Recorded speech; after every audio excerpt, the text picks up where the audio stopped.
Père, je te rends grâce pour ce moment. Bénis ton nom au travers de ta parole. Oh, que ton Esprit Saint glorifie Jésus. Libère ta puissance, libère ta parole. Qu'elle élève tes enfants, qu'elle bénisse tes enfants, qu'elle corrige, qu'elle dirige, qu'elle oriente, qu'elle établisse. Au nom de Jésus-Christ. Amen. En Luc, le chapitre 23, on va commencer au verset 32. Lisez avec moi 1, 2, 3. On conduisait en même temps deux malfaiteurs qui devaient être mis à mort avec Jésus. Verset 33. Lorsqu'il fut arrivé au lieu appelé Crâne, ils le crucifiaient là. Qu'est-ce qu'ils ont fait? Ils l'ont mis sur le poteau qui est là et ils l'ont pointé. Alors, si je demande à quelqu'un, quel clou voudrais-tu pour ta crucifixion? Tout le monde allait prendre ça, n'est-ce pas? Je ne suis pas sûr que ce clou puisse supporter pendant 6 heures un poids humain, ok? Peut-être ce clou-là, mais je suis sûr que les officiers romains, c'est ce type de clou qu'ils ont utilisé. Regardez. Monte ta main comme ça. Regardez, est-ce que vous voyez que ça devait déchirer la peau, casser peut-être un os, briser un nerf, faire jaillir le sang et après le maintenir sur le poteau. Comme quoi, la loi de la pesanteur ne vient pas pour arranger les choses. Donc, étant sur le poteau, la loi de la pesanteur rappelait à Jésus qu'il y avait des clous dans ses mains et dans ses pieds. Donc, tu peux imaginer, non? Et la Bible dit, lorsqu'il fut arrivé au lieu appelé Crâne, il le crucifiait là. Ainsi que les deux malfaiteurs, l'un à droite, l'un à gauche. Ça veut dire que Jésus, à cet instant précis, était devenu le chef des malfaiteurs. Maintenant, malgré qu'il était considéré comme le chef des malfaiteurs, malgré qu'il était le saint, le roi d'Israël, le chef du ciel, regardez ce qu'il va faire. Le verset 34. Jésus dit, Père, pardonne-leur, car ils ne savent ce qu'ils font. Il se partageait ses vêtements en tirant au sort. Donc, c'est pas parce que les gens partageaient son vêtement qu'il a dit, ils ne savent pas ce qu'ils font. Hein? Non. Ça, c'est la suite. Le vrai pardon n'est pas lorsque tu te sens bien avec quelqu'un. Je vais donner la définition du pardon. Le pardon, dans le grec, c'est aphésis, qui veut dire remettre. Ça veut dire tu détiens quelque chose que tu dois abandonner. Ça veut dire délivrer. Tu tiens quelqu'un. Ça veut dire libérer. Tu tiens au cachot une personne. Considéré comme n'ayant jamais été commis. Tu vois ton bourreau et dans ton esprit, tu le regardes comme il t'a jamais fait quelque chose de mauvais. Père, pardonne-leur, car ils ne savent pas ce qu'ils font. Écoutez-moi. Donc, on se pose la question, est-ce que le pardon est-il possible au cœur de la violence et de la méchanceté humaine? Peux-tu pardonner même quand l'offenseur ne demande pas pardon? Un jour, j'en parlais à mon épouse, on était en train de voir, on discutait sur une thérapie, et je disais à mon épouse, de plus en plus les chrétiens revendiquent leur santé émotionnelle. Pas que l'église détruit la santé émotionnelle, mais la santé émotionnelle est devenue une raison pour ne plus porter la croix. Et justement, écoutez-moi, l'esprit est capable de délivrer l'homme de la folie du monde. Le monde va définir des folies. Le monde va donner des standards afin que de moins en moins nous puissions ressembler à Jésus par la croix portée. Nous devons veiller sur notre santé émotionnelle. Mais la vérité de Christ est ce qui sépare l'âme et l'esprit. Peux-tu pardonner même quand la personne continue de te faire du mal? Jésus était sur la croix quand il donnait le pardon et quand les gens étaient en train de discuter ses vêtements. Et même dans la version de Marc, après ça même, ils se sont moqués encore de lui. Le pardon est-il possible quand mes sentiments et mes émotions sont éprouvés?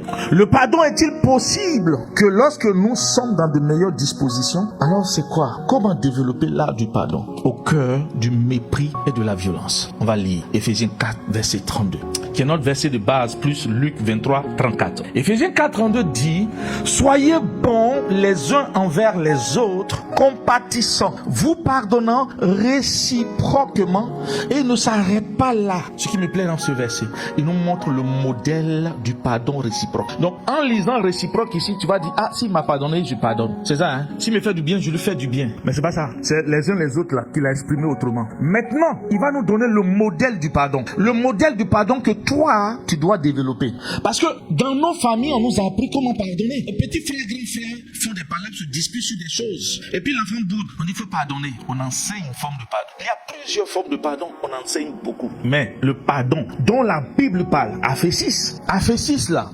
il donne le modèle. Quand on dit comme, ça veut dire le modèle. Il dit, vous pardonnant réciproquement comme Dieu vous a pardonné en Jésus-Christ. Et je vous dis toujours, quand il dit comme, va chercher comment Jésus a fait. Donc ce n'est pas une lecture, tu fais la lecture puis tu dis, on dit de pardonner comme Jésus, je pardonne comme Jésus. Non, il y a un modèle, il y a une balance, il y a un comparatif. Et donc ce comparatif, il faut aller prendre. Et puis tu vas t'appliquer à ça. C'est ça, se soumettre à Dieu, à la volonté de Dieu. Maintenant, on va aller lire. Parce que c'est dans quel cadre on donne le pardon? N'est-ce pas? Comment Jésus va pardonner? On va aller en Marc 14 puis Marc 15. Dans Marc 14, on va prendre le verset 29-30, ensuite 44, 46, 50, 52, 63, 65. Alors Pierre lui déclara, même si tous les autres étaient ébranlés, moi pas. Jésus lui répondit, vraiment je te l'assure, aujourd'hui, oui, cette nuit même, avant que le coq ait chanté 2 fois, tu m'auras renié 3 fois. L'utrecht avait convenu avec eux d'un signal. Celui que j'embrasserai, c'est lui. Saisissez-vous de lui et emmenez-le sous bonne garde. Il dit quoi? Ça veut dire, c'est son disciple qui est en train de dire, quand vous allez l'attraper là, ne jouez pas avec lui. Je leur ai dit de compter chaque offense. D'abord, lui, le premier, Pierre, qui est son premier disciple, ou bien le disciple sur qui dit, tu es Pétra. Sur ce Pétra, je vais faire quoi? Fonder mon église. C'est lui qui sera le premier à le trahir. Il n'est même pas encore monté sur la croix. Pierre l'a régné 3 fois. Pierre l'a régné avant même qu'il monte sur la croix. Le premier des régneurs. L'ancêtre des régneurs. Bon, continue. En arrivant, Judas se dirigea à droite sur Jésus. Il lui dit, Maître, et l'hypocrite. Aussitôt, les autres mirent la main sur Jésus et l'arrêtèrent.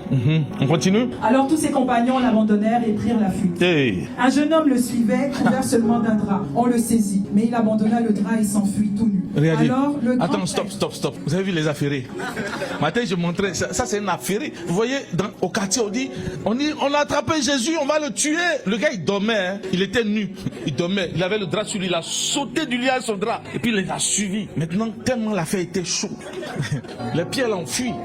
Donc lui, il pensait que bon, c'est un spectateur. Il dit, crucifions-le, tuons-le. On dit, toi, tu étais dedans. Il dit, quoi? Ils ont saisi le drap, il a fait comme Joseph. Il a abandonné le drap. Il dit, il vaut mieux être nu.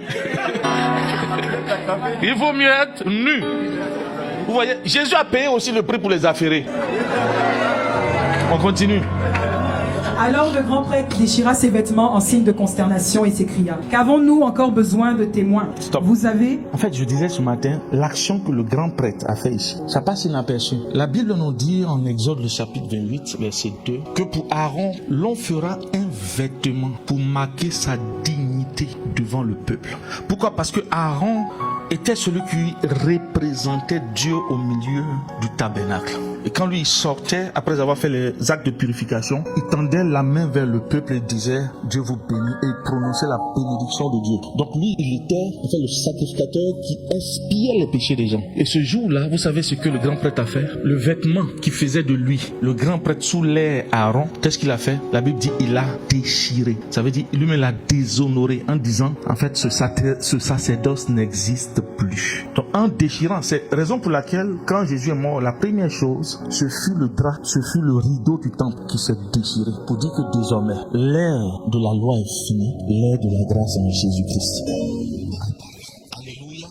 On continue. Le grand prêtre déchira ses vêtements en signe de consternation et s'écria, qu'avons-nous encore besoin de témoins? Vous avez entendu le blasphème, qu'en concluez-vous? Tous alors le condamnèrent en le déclarant passible de mort. Quelques-uns se mirent à cracher sur lui. Cracher. Ils lui recouvrirent le visage et le frappèrent en lui disant, Hé, fais le prophète, qui c'est? Se moquer de lui. Les gardes saisirent Jésus et lui donnèrent des gifles. On le gifle, on le saisit, on le gifle vis-à-vis. On continue. Peux-tu pardonner à quelqu'un qui t'a giflé devant tous ceux qui te considéraient? Papa, peux-tu pardonner à ton fils qui t'a giflé au milieu des anciens? Ah, là tu as compris. D'abord, il est le prophète. Un prophète, en fait, c'est un sacerdoce venant de Dieu. Vous n'avez pas fait attention, mais ils étaient en train d'insulter le sacerdoce du prophète, se moquer de ça. Ensuite, on l'enlève, on le gifle devant les gens. On continue. Dès le matin, les principaux sacrificateurs tinrent conseil avec les anciens et les scribes et tout le Sanhédrin. Après avoir lié Jésus, ils l'emmenèrent et le livrèrent à Pilate. Pilate l'interrogea. Es-tu le roi des Juifs? Jésus lui répondit. Tu le dis. Les principaux sacrificateurs portaient contre lui plusieurs accusations. Pilate l'interrogea de nouveau. Ne réponds-tu rien? Vois de combien de choses il t'accuse. Et Jésus ne fit plus aucune réponse, ce qui étonna Pilate. À chaque fête, il relâchaient un prisonnier, celui que demandait la foule. Il y avait en prison un nommé Barabbas avec ses complices pour un meurtre qu'ils avaient commis dans une sédition. La foule étant montée, se mit à demander ce qu'il avait coutume de leur accorder. Pilate leur répondit: voulez-vous que je vous relâche le roi des Juifs? Car il savait que c'était par envie que les principaux sacrificateurs l'avaient livré. Mais les chefs des sacrificateurs excitèrent la foule afin que Pilate leur relâchât plutôt Barabbas. Ils ont préféré un meurtrier à celui qui était venu les sauver. Pilate, reprenant la parole, leur dit: que voulez-vous donc que je fasse de celui que vous avez appelé le roi des Juifs? Ils crièrent de nouveau: crucifie-le. Pilate leur dit: quel mal a-t-il fait? Et ils crièrent encore plus fort: crucifie-le. Pilate, voulant satisfaire la foule, leur relâcha Barabbas. Et après avoir fait battre les verges de Jésus, il le livra pour être crucifié. Les soldats conduisirent Jésus dans l'intérieur de la cour, c'est-à-dire dans le prétoire, et ils assemblèrent toute la cohorte. Ils le revêtirent de pourpre et posèrent sur sa tête une couronne d'épines qu'ils avaient tressée. Puis ils se mirent à le saluer: salut, roi des Juifs. Et ils lui frappaient la tête avec un roseau, crachaient sur lui, et fléchissant les genoux, ils se prosternaient devant lui. Je moquais de lui. Après s'être ainsi moqué de lui, ils lui ôtèrent la pourpre, lui remirent ses vêtements. Ça veut dire qu'on lui remet ses vêtements. On l'avait déshabillé. Après s'être ainsi moqué de lui, ils lui ôtèrent la pourpre, lui remirent ses vêtements et l'emmenèrent pour le crucifier. Ils forcèrent à porter la croix de Jésus un passant qui revenait des champs, Simon de Cyrène, père d'Alexandre et de Rufus. Et ils conduisirent Jésus au lieu nommé Golgotha, ce qui signifie lieu du crâne. Ils lui donnèrent à boire du vin mêlé de myrrhe, mais il ne le prit pas. Ils le crucifièrent. Stop. Lis la partie là encore. Ils lui donnèrent à boire du vin mêlé de myrrhe, mais il ne le Ça prit passe pas. inaperçu, n'est-ce pas? C'est une discipline qu'on va voir. Ici, vous savez, les deux là, c'est quoi? C'est l'anesthésie. En fait, Satan est venu et il a voulu rentrer dans la croix que Jésus portait afin d'assouplir la douleur, afin d'anesthésier la douleur. Vous connaissez, quand quelqu'un mourait, c'était le parfum. Voilà, c'est pour ça qu'on battait main sur lui. C'est un parfum qui, vous voyez le formol qu'on met pour garder le corps. Enfin, ils envoyaient ça juste pour dire, bois un peu, ça va t'aider à supporter. Qu'est-ce que Jésus a fait? Il a refusé. C'est la discipline, j'ai pas encore trouvé le nom, mais la discipline de ne pas accepter se sauver. Donc si tu trouves le bon mot, viens me dire. Alléluia. On continue. Ils le crucifièrent et se partagèrent ses vêtements en tirant au sort pour savoir ce que chacun aurait. C'était la 3e heure quand ils le crucifièrent. L'inscription indiquant le sujet de sa condamnation portait ces mots: le roi des Juifs. Ils crucifièrent avec lui 2 brigands, l'un à sa droite et l'autre à sa gauche. Ainsi fut accompli ce que dit l'Écriture. Il a été mis au nombre des malfaiteurs. Les passants l'injuriaient. On dit les passants. Ils n'ont rien à voir avec cette histoire de crucifixion. Mais ils passaient. Mais malgré qu'ils passaient, Satan mettait dans leur bouche là-bas des injures pour Jésus. En fait, tout à l'heure, je te dis le nombre d'offenses qu'ils ont fait à Jésus. Et quand il dit Dieu, pardonne-leur là, mes amis, c'est terrible. On continue. Les passants l'injuriaient et secouaient la tête en disant: hé, toi qui détruis le temple et qui le rebâtis en 3 jours, sauve-toi toi-même en descendant de la croix. Les principaux sacrificateurs aussi avec les scribes se moquaient entre eux et disaient: il a sauvé les autres et il ne peut se sauver lui-même. Que le Christ, le roi d'Israël, descende maintenant de la croix afin que nous voyions et que nous croyions. On continue. Ceux qui étaient crucifiés avec lui l'insultaient aussi. Stop. Vous aussi. On dit ceux qui étaient crucifiés avec les bandits là. Il y a un dedans qui l'insulte aussi. On continue. La 6e heure étant venue, il y eut des ténèbres sur toute la terre jusqu'à la 9e heure. Et à la 9e heure, Jésus s'écria d'une voix forte: Eloi, Eloi, lama sabachthani. Ce qui signifie: mon Dieu, pourquoi m'as-tu abandonné? Quelques-uns de ceux qui étaient là l'ayant entendu dire: voici, il appelle Élie. Et l'un d'eux courut remplir une éponge de vinaigre et l'ayant fixé à un roseau, il lui donna à boire en disant: laissez, voyons si Élie viendra le descendre. Mais Jésus, ayant poussé un grand cri, expira. Le voile du temple se déchira en 2, depuis le haut jusqu'en bas. Le centenier qui était en face de Jésus, voyant qu'il avait expiré de la sorte, dit: assurément cet homme était le Fils de Dieu. Il y avait aussi des femmes qui regardaient de loin. Parmi elles était Marie de Magdala. Alléluia, on acclame la parole. Ne sois pas triste. Voici le tableau. Voici, je veux dire, l'environnement dans lequel Jésus, en Luc 23, verset 34, se trouve. Et il dit: Père, pardonne-leur. Maintenant, ma question, je t'ai posé la question. Toi, pendant que tu es dans une situation de violence, de moquerie, de mépris, d'insulte, de honte, on crache dans ton visage, les dents pourries crachent dans ton visage, les voleurs t'insultent, toi, serais-tu capable de donner un vrai pardon? Le pardon de la croix est l'ultime pardon, le véritable pardon. Le pardon qui nous a été enseigné n'est pas forcément le pardon dont Dieu parle ici. Le aphésis est très différent de ce que nous connaissons. Amen. Et je disais ce matin que dans la souffrance, ayez toujours une relation avec Dieu. Parce que Jésus était au milieu des tourments, de la souffrance. Il y avait sa chair qui se déchirait, la souffrance, le sang qui coulait. Et Jésus dit, Père, pardonne-leur, car ils ne savent ce qu'ils font. Si vous êtes dans la souffrance, que vous n'avez pas de relation avec Dieu, vous serez conduit ou tenté de réagir au son de la douleur. Parce que toute forme de douleur a une voix. Amen. Et l'âme répond toujours à l'attente de la douleur. Quand tu as une douleur dans ta chair, il y a une attente. La douleur va parler à l'âme pour dire exprime-toi. Et ton âme va s'exprimer. Mais généralement, l'âme va s'exprimer en se préférant. Pas en renonçant à soi-même, mais en se préférant, en prenant la voie de la révolte, en prenant la voie de la vengeance, en prenant la voie de la défense. Alors, cela va produire quelque chose qui ne ressemble pas à la voix de Dieu. Si dans vos souffrances, vous n'avez pas le Père comme appui, mes amis, vous allez abandonner, vous allez emprunter la voie, vous allez emprunter l'esprit du malin. C'est votre relation avec Dieu qui vous gardera du malin, qui vous gardera d'exprimer le mal. Parce que comme je vous le dis habituellement, le diable ayant quelque chose dans des personnes, ces personnes finiront par faire quoi? Accoucher les semences du diable. Je ne vous ai pas dit le résultat du comptage qu'on a fait ce matin. Il y avait plus de 45 offenses. Et ça, c'est pour Marc seulement. On n'a pas compté pour les autres. Et au milieu de toutes ces choses, Jésus trouve la capacité à pardonner. Ça veut dire que Jésus n'a gardé, n'a ressenti en lui ou n'a gardé en lui aucune souffrance. Toutes ces souffrances qu'il avait, il remettait, il translétait, il envoyait au Père. Et le Père lui donnait. C'est ici qui s'applique, venez à moi vous tous qui êtes chargés et fatigués, je vous donnerai du repos. Dans sa souffrance, Jésus gagnait tellement le repos dans le Père qu'il était capable de produire un pardon. Dans vos temps de souffrance, que votre esprit, votre regard, votre entendement tourne son regard vers Dieu. Sinon, je vous assure, vous allez emprunter la voie de la vengeance. On les reconnaîtra à leurs fruits, dit le Seigneur Jésus-Christ. Si nous sommes conduits par l'Esprit, alors nous sommes fils de Dieu. L'Esprit de Dieu a des fruits. Les fils de Dieu ont des fruits. Et les fils sont devenus fils par l'Esprit de Dieu. Alors les fils devraient produire le fruit de l'Esprit. Le fruit qui doit être vu en toi, c'est l'amour. Le pardon provient de l'amour. L'amour qu'on appelle l'amour long, c'est cet amour qui ne laisse jamais une circonstance, une blessure, une souffrance nous dit arrête d'aimer. Et ce matin, je disais, qu'est-ce qui n'est pas du pardon et qu'est-ce qui est un pardon? De dire que ce qu'on vous a fait était acceptable, ce n'est pas du pardon. En fait, le pardon n'est pas viable quand ce qu'on t'a fait est acceptable. Vous voyez, naturellement, vous avez vu qu'on pardonne facilement celui qu'on aime. C'est naturel, non? Mais c'est humain, c'est pas divin.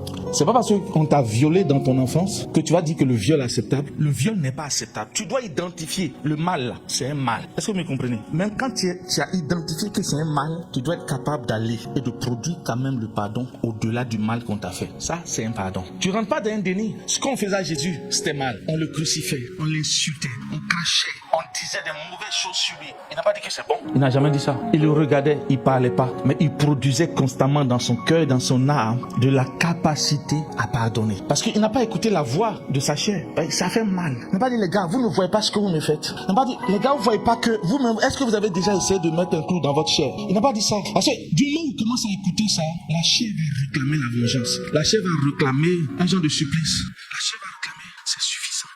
Arrêtez. La croix de Jésus, c'est cette capacité surnaturelle à reconnaître que la douleur, ce qu'on t'a fait, n'est pas bon.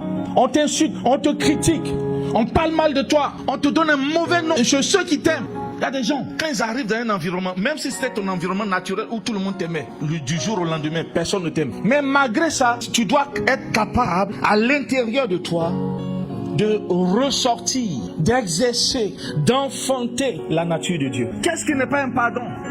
c'est l'oubli. C'est pas parce qu'on a enfoui une blessure qu'on n'a pas pardonné. La plusieurs fois, quand on fait des cures d'âme, les gens tombent sanglants parce que dans leur enfance, des choses ont été faites. Mais quand il y a longtemps, les gens ont fouillé ça et ce n'est plus là. Et pendant qu'on parle, quand ça ressort, tu vois les gens, des personnes matures, mais qui pleurent. Ça, le mal fait surface. Le vrai pardon conduit à l'oubli. Mais l'oubli ne conduit pas au pardon. C'est pas parce que tu as oublié. Non, je vais enfouir dedans, ça va plus me faire mal. Je t'assure. C'est parce qu'on n'a pas touché. Chaque fois que tu vas voir le visage de la personne, si tu n'es pas arrivé à l'étape du pardon, chaque fois qu'on va évoquer le nom, tu vas voir le visage de la personne, tu seras dans l'environnement. Mes amis, ça va te faire mal. Parce que tu n'as jamais en réalité quitté cette croix de douleur, cette souffrance, tu n'as jamais quitté. Mais seulement, tu as mis de l'anesthésie en oubliant. L'anesthésie, quel oubli va finir. Quand ça va finir, la douleur va sortir. Qu'est-ce qui n'est pas le pardon? Chercher nécessairement à restaurer une relation brisée. Non, mon ami, pardonner ne veut pas dire de retourner sous ton bourreau en train de te détruire. C'est pas ça. Jésus même face à Pilate lui dit, je donne ma vie, je reprends. Un mari qui te bat, qui veut te poignarder, qui veut faire telle ou telle chose. En fait, la personne veut te tuer. Tu dis, oui, je l'ai pardonné, je retourne. Pourtant, tu sais que quand tu vas partir là, il va te tuer. Tu as dit, pasteur Sarah et pasteur Lorenzo ont enseigné, il faut pardonner, il faut être sous le bourreau. Il t'a jamais dit ça? Amen. C'est quoi le pardon? Le pardon, c'est annuler volontairement la dette émotionnelle et ne plus exiger la réparation du bourreau. Tu sais, ça fait mal. Tu sais que la personne t'insulte. Tu sais que la personne ne t'aime pas. Tu sais que chaque fois que vous croisez, il va dire quelque chose de mauvais. Tu sais qu'il va sortir quelque chose de mauvais pour te parler. Et ce matin, j'ai dit, Dieu a fait de telle sorte que tu puisses évoluer dans un monde multiculturel. Vous voyez, les gens ont des tempéraments différents. Même les enfants nés d'une mère, de la même mère, du même ventre, du même papa, ont des tempéraments différents. À plus forte raison, les gens qui sont dehors. Donc quand Dieu te conduit, imagine ici, tu es au milieu de 1000 personnes. Et puis tu veux que tout le monde puisse te traiter de la même façon que ton mari ou ta conjointe. Est-ce que c'est faisable? Et dans toutes ces choses, tu vas forcément rencontrer une personne qui va se constituer un ennemi pour toi. Mais Jésus dit, quand même tu vas identifier que cette personne est devenue ton ennemi, il faut aller au-delà de cette information qui est dans ton cerveau pour dire, ce gars-là, je ne le retiens pas dans mon cœur. Lui, il peut décider de me faire du mal. Moi, je décide de fonctionner autrement avec lui. Alors en ce moment, tu ne seras pas esclave et détenu dans ton propre cœur. Sinon, tes émotions seront toujours tronquées. Ta façon de faire sera toujours corrompue face à ce type de personne.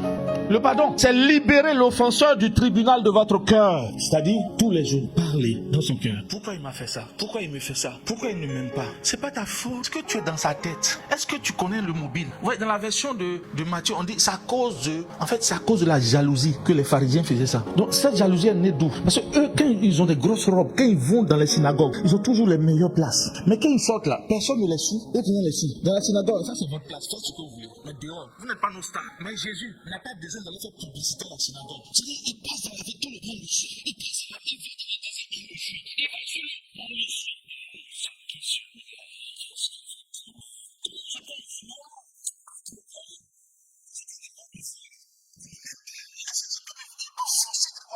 Et parce qu'un jour, j'ai entendu que ce Grégoire ne m'aime pas, ma vie est bouleversée. Vous aurez des multitudes de personnes qui ne vont pas vous aimer. Décidez qu'on vous aime, qu'on ne vous aime pas.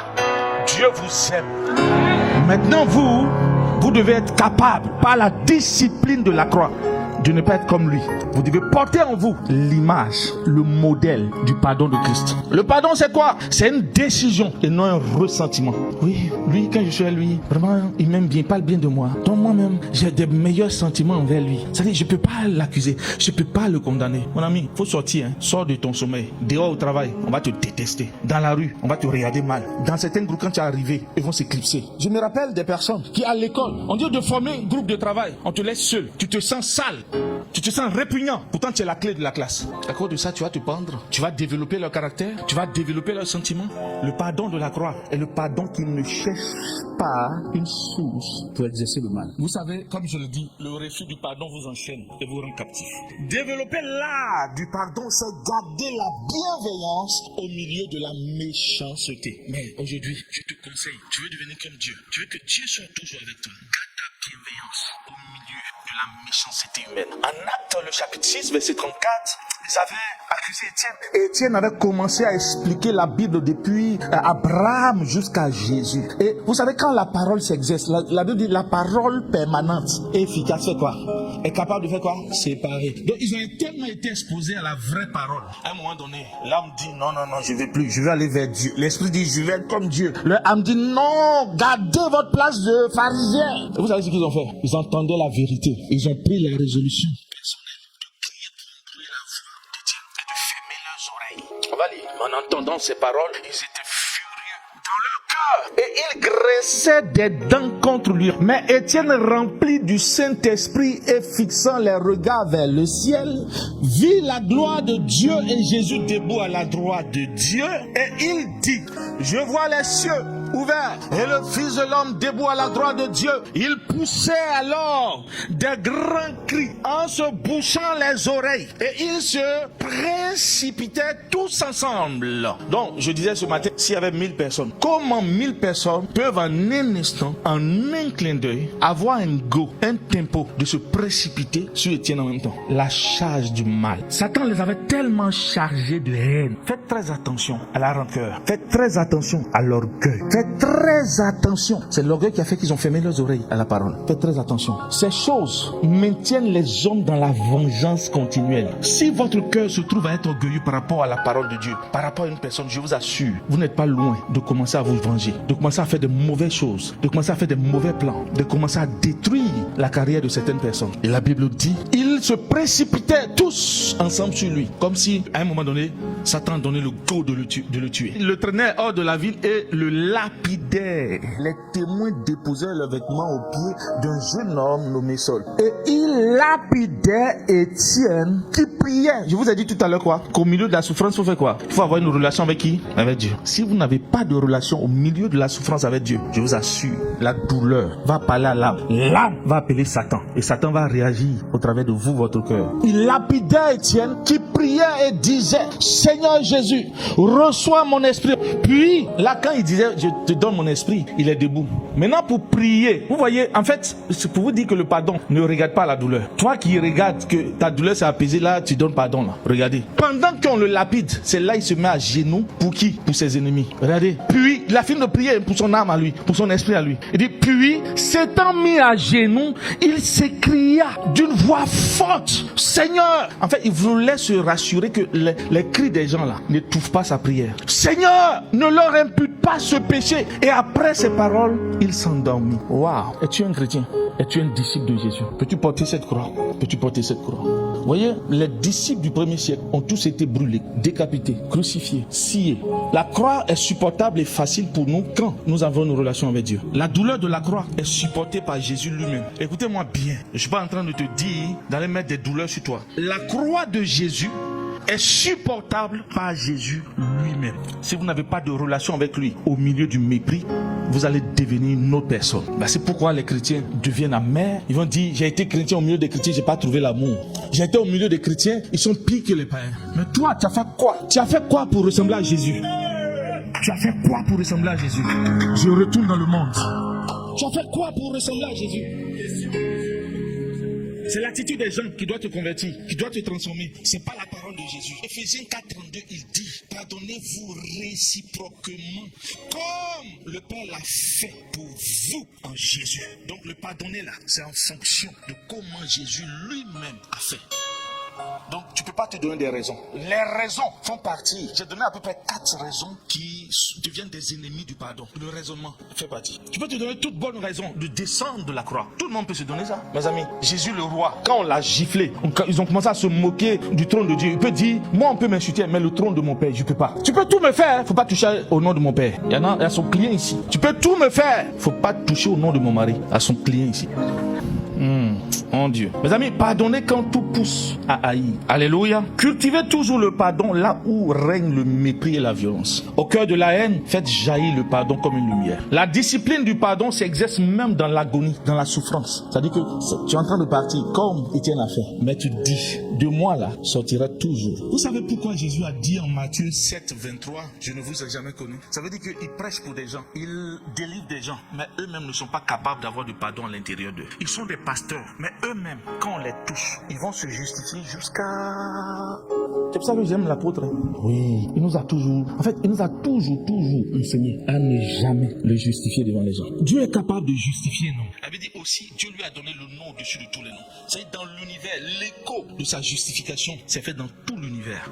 Pas seulement chez ceux qui l'ont crucifié, mais dans le monde entier. Dieu est capable de te justifier, te donner le bon nom. Penses-tu que c'est quand toi-même tu vas te dire que tu as un bon nom, que ton nom sera bon? Ton nom là, les gens vont gâter ça. Donne la capacité à Dieu de te restaurer. Donne la capacité à Dieu de te donner, de te relever. Le pardon, c'est pas quand tout va bien.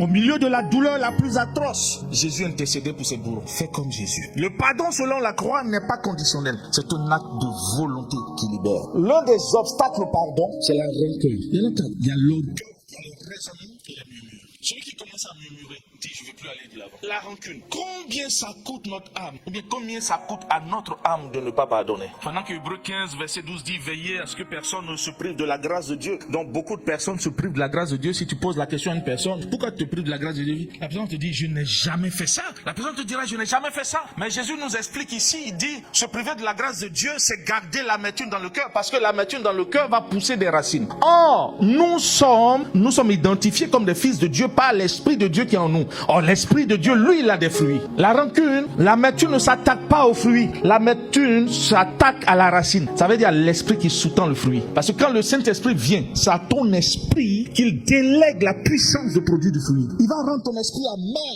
Il va donner à ton esprit de ne plus croire. Il va donner à ton esprit de ne plus espérer. La rancœur que tu vas garder dans ton cœur ne punit pas l'offenseur. Donc quand tu gardes la rancune dans ton cœur, que tu ne gardes pas, ça ne fait rien à celui qui t'a offensé. Tu te fais du mal pour rien, tu avales le poison et tu espères que lui meure. Tu penses qu'il y a un wifi qui va transférer ton poison à l'autre? L'amertume s'installe comme une racine et corrompt tout ce qui pousse dans ton cœur. Matthieu 5, verset 4 dit, même moi, je vous dis, aimez vos ennemis, bénissez ceux qui vous maudissent. Alors quand il dit ennemi ici, tu as l'impression que c'est quelqu'un que tu as fait de lui ton ennemi. Non, je te dis non, ok? Non, l'ennemi ici c'est celui qui s'est identifié comme ton ennemi, pas que tu as identifié comme ton ennemi. Ce matin j'ai dit, quand vous êtes beaucoup, vous aurez des personnes qui auront des tempéraments différents. J'ai montré tout à l'heure que même d'un seul ventre, moi mes 3 enfants ont des tempéraments différents. Celui-là va parler de toi avec honneur, l'autre va parler de toi avec des pincettes, l'autre va parler de toi avec mépris. Tu ne peux rien mon frère, c'est la vie. Donc l'ennemi là, c'est lui qui a voulu, en fait il dit dans tout ça, tout ce que tu connais, on s'en fout que un se comporte comme un ennemi. Maintenant toi, il dit, aimez vos ennemis, bénissez ceux qui vous maudissent. Ça veut dire que tu as vu, c'est un ennemi. Il y a beaucoup qui t'aiment. Ne va pas avoir des rancunes contre lui, parce que lui il t'aime pas comme les autres. Mais seulement toi, bénis-le. Il dit, aimez vos ennemis, bénissez ceux qui vous maudissent. Tout le monde parle bien de toi, lui il parle mal de toi. C'est ça qui est maudit. C'est malédire. Quand tu parles de malédiction, c'est malédire. Ça veut dire dire du mal de quelqu'un. Donc tu es en train de maudire quelqu'un quand tu parles mal de lui. Et il dit, bénissez ceux qui vous maudissent. Lui il parle mal de toi, toi parle bien de lui. Le gars, toujours quand tu entends quelque chose te concernant venant de lui, c'est mauvais. Toi, chaque fois que tu parles de lui, tu fais, ah le frère il est bien. Oh c'est un bon chrétien, il a un cœur merveilleux. À un moment donné, les gens eux-mêmes ont dit, comment se fait-il que le frère là, il parle toujours du bien, mais lui quand il ouvre sa bouche là, c'est des venins. La chose va se faire seule. Tu n'es pas obligé de devenir comme Satan. Il dit, faites du bien à ceux qui vous haïssent. Quand on dit faites du bien, ça veut dire quoi? Bon, pour ceux qui font les coups de mariage, il y a beaucoup de manières d'exprimer son amour. Il y a les cadeaux. Il y a des femmes, la façon de sentir l'amour, c'est les cadeaux. Donc, faut pas dire que ta femme est matérialiste. Parce que c'est le langage qu'elle a.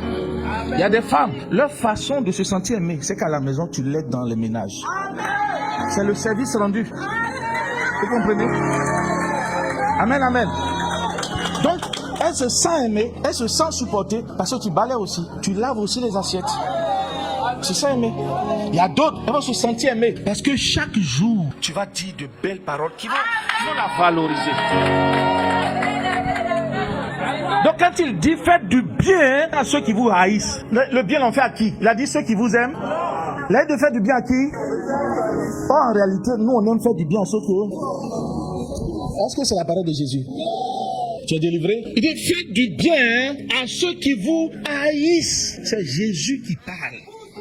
C'est le Seigneur que nous suivons là, qui parle. Toi, tu veux faire du bien seulement à l'autre parce que lui t'aime. Ça veut dire que tu n'as jamais manqué de faire cadeau à son anniversaire. Tes enfants, est-ce que tu manques de faire cadeau à son anniversaire? Ta maman, tu manques de faire cadeau à son anniversaire. Mais ton ennemi, toi, tu as envie d'envoyer fusil sur lui-même. Mais est-ce que c'est la parole de Jésus?